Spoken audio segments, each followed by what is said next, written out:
Hello everyone and welcome back to a new video. In this video, I'm going to show you guys how you can bold a text in Photopea. So if you guys want to learn how to do it, just follow the steps that I'm going to show you. As you can see guys, I'm right now in Photopea and this is how the homepage looks like.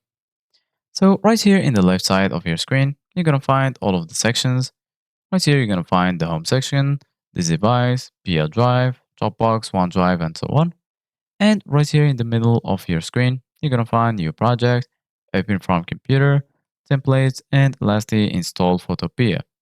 So right now, I'm going to click on new project. Once you click on new project, right here, you're going to find a lot of templates that you can use. And here, as you can see, guys, you can choose the name for your project. You can choose the width, the height, and also the PI, and lastly, the background color for your project. And right here in the bottom, you can choose a size for your image. I'm going to choose, for example, this size, click on create, and then you're going to be here in the screen. So once you're here, as you can see guys here in the left, you're going to find all of the tools that you need in order to customize your image. So right now, firstly, we're going to add a text by clicking on typing tool, then click anywhere you want in the screen. Then you can type anything that you want. For example, I'm going to type tutorial and I'm going to select it. I'm going to change the size of the text like this.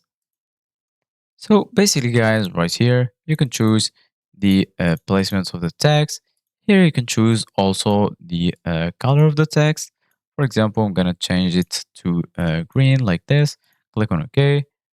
And here you can choose the size. You can also right here change this from regular to other forms.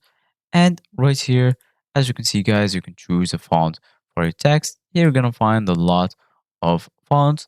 And if you want to add another font, you can add it by clicking on load fonts. And then this will take you to the file explorer and you need to find any font in your computer. You can add basically any font that you want. Once you finish, go ahead and save your changes by clicking on confirm and then you're good to go. Thank you guys for watching. See you guys in the next video.